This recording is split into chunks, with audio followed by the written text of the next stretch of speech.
Nah, ya, Anda sampling di kebun Anda, beberapa bagian kalau umbinya banyak yang dimakan oleh ulat ataupun terjadi pembusukan. Kalau pembusukan di dalam tanah itu saya rasa relatif sedikit ya kemungkinannya. Tapi kalau dimakan oleh ulat itu tadi lebih cenderung itu yang mempengaruhi ya, yang harus diwaspadai oleh para petani.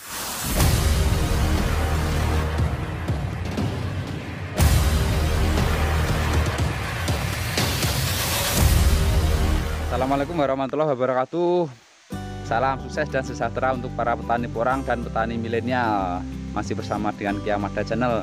Nah, pada video kali ini saya akan bahas tentang ya dampak musim hujan terhadap umbi porang. Musim hujan ini bukan musim hujan seperti biasa ya, karena ini sudah pertengahan bulan Juni, tapi ternyata kondisinya masih sering terjadi turun hujan. Nah, nanti seperti apa dampaknya? Ya, simak terus video ini, simak sampai akhir. Nah, langsung saja ya, ini kondisi kebun porang saya. Ya, ini rumputnya sudah mulai tumbuh. Nah, ini bos kecilnya ada. Iya, kami ikut ke hutan ya. Namanya siapa? Namanya siapa? Dek Kia. Ini bos kecil anak saya ya. Nah, ini kondisi kebun sudah mulai tumbuh rumputnya, sudah mulai panjang ya. Coba nanti kita coba review ya satu umbi saja, karena kemarin saya dapat kabar itu kalau yang ditinggal di dalam tanah ya, yang nggak dibongkar itu banyak yang diserang oleh hama ya. Ada yang bilang busuk, ada yang bilang ada ulat yang memakan. Nanti kita coba cek ya.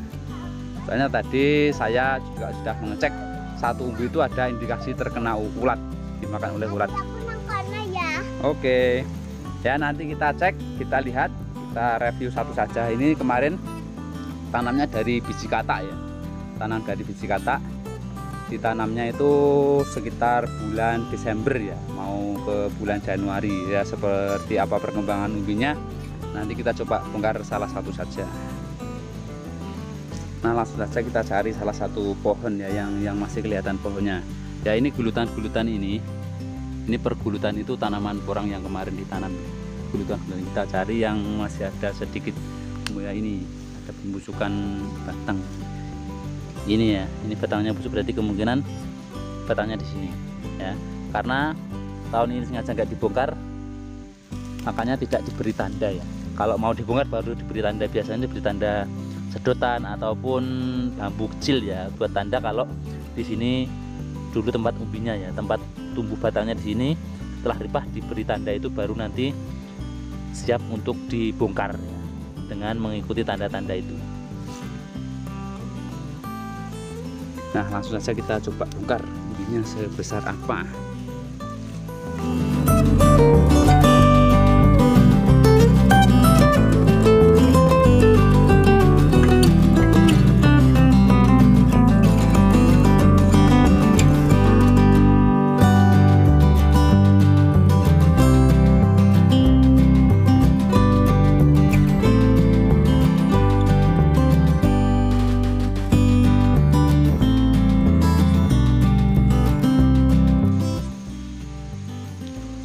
Nggak terlalu besar ya, karena ini ditanam dari katak yang lumayan kecil.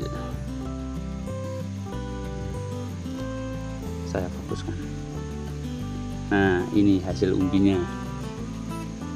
Ini dulu ditanam dari biji katak kurang lebih 1 kilo, isi sekitar 400-500an biji ya per kilonya, itu besar ini ya.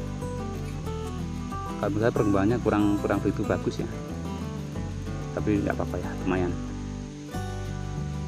Ada sekitar berapa ini? Ada 1 onan. Dan kondisi umbinya utuh ya, kondisi umbinya utuh. Oh, nggak apa-apa, ini nggak apa-apa ya, ini ada sedikit tapi ini nggak busuk kok, nggak busuk juga, nggak dimakan ulat, cuma ada sedikit biasa sisa caku ya, tapi nggak apa-apa. Ini dari keseluruhan kondisi umbinya utuh, jadi aman ya. Umbi yang kita biarkan dalam tanah tetap aman ya, karena apa, tahun ini sengaja nggak kita bongkar ya. Semoga saja nanti semua umbinya aman seperti ini. Kita sampling saja, tapi tadi juga saya menemukan, nanti kita video satu saja yang di sana ada yang dimakan oleh ulat. Nah, coba kita lanjutkan ke salah satu umbi yang tadi saya bongkar dan di situ terindikasi dimakan oleh ulat. Ulatnya pun sengaja tidak saya matikan ya, nanti biar bisa direview di video ini. Nah, ini. Awas, nanti ada ulat. Gak takut kan? Gak takut. Ini. Ya. Gak takut ulat? Hah? Gak takut. Nah, ini kondisi umbi yang saya bongkar tadi ya, yang terindikasi dimakan oleh ulat. Ini bekasnya. Kita fokuskan ya. Nah, ini bekas yang dimakan ulat. Ya. Ini kalau dibiarkan terus ini nanti bisa habis dimakan oleh ulat. Ya, seperti itu. Nah, dan ini ulatnya. Nah, itu ulat yang memakan umbi ini tadi. Jadi tidak semuanya umbi itu aman ya. Yang dibiarkan dalam tanah pun juga bisa dimakan ulat. Ya, kalau yang ini tadi umbi yang utuh ya, yang nggak dimakan oleh ulat dan juga nggak busuk. Ya, itulah risiko kalau kita membiarkan di dalam tanah ya. Karena apa? Kondisi umbi yang di dalam tanah kita tidak tahu ya.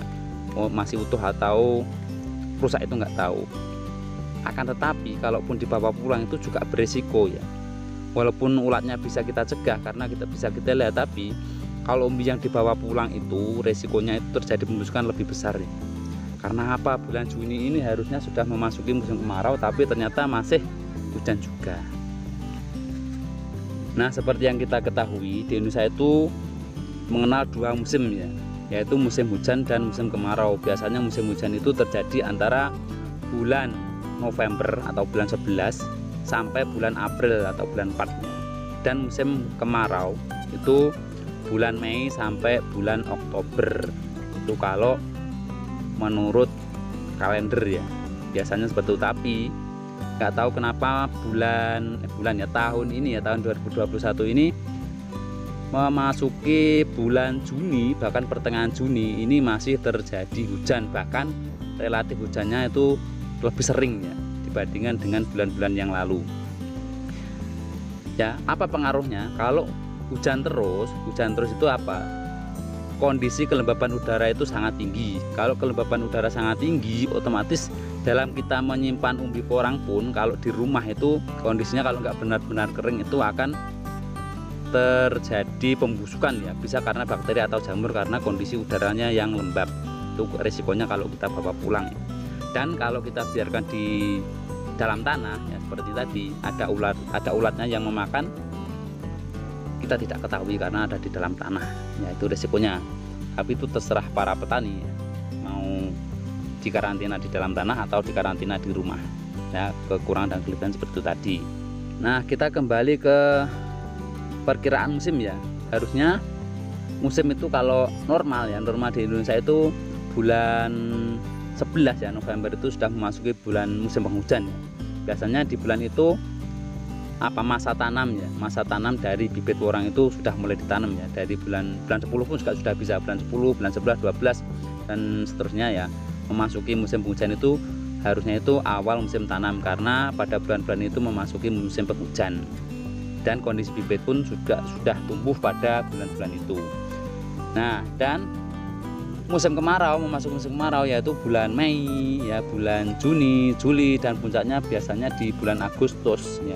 Agustus biasanya itu puncaknya kemarau, itu harusnya masa-masa panen umbi porang.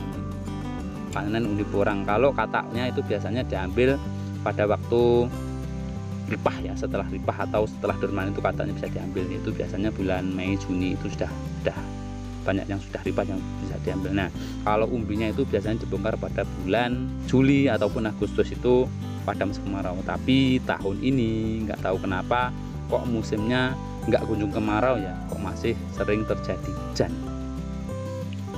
Nah, itu tadi kalau pengaruhnya terhadap umbi porang. Dengan kondisi yang seperti ini, hal apa yang harus dilakukan oleh para petani porang ya? Itu bisa, kalau yang mengkarantina ya, kalau yang mengkarantina umbi atau katak di rumah ya, itu harus sering-sering dicek ya, kondisinya dicek, pastikan benar-benar terjaga ya, agar tidak terkena jamur ataupun bakteri ya. Karena kalau kondisi udara lembab, jamur dan bakteri itu akan hinggap atau tumbuh pada bibit yang kita karantina.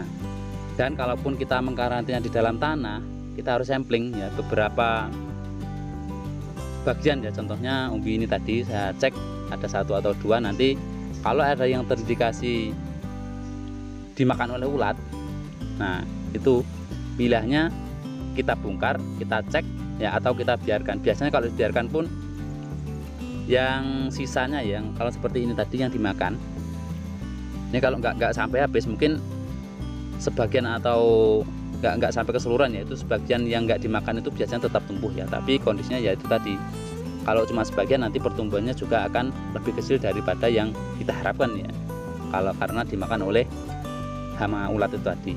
Dan kita harus juga merawat lahan kita ya. Kalau rumputnya sudah mulai banyak ya harus kita babat ya, harus kita bersihkan. Itu kalau kita merawat di kebun. Nah, sedikit tambahan ya, kalau misalnya ya para petani semua, ya Anda sampling di kebun Anda beberapa bagian, kalau umbinya banyak yang dimakan oleh ulat ataupun terjadi pembusukan. Kalau pembusukan di dalam tanah itu saya rasa relatif sedikit ya kemungkinannya, tapi kalau dimakan oleh ulat itu tadi lebih cenderung itu yang mempengaruhi ya, yang harus diwaspadai oleh para petani.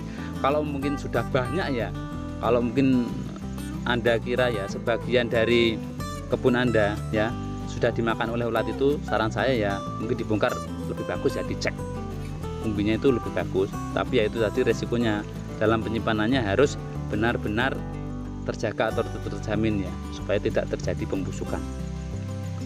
Nah, itu saja saran dari saya ya, semoga video ini bermanfaat untuk para petani porang semua. Silahkan komentar di bawah ya, ada kurang lebihnya saya mohon maaf. Akhirnya wassalamualaikum warahmatullahi wabarakatuh.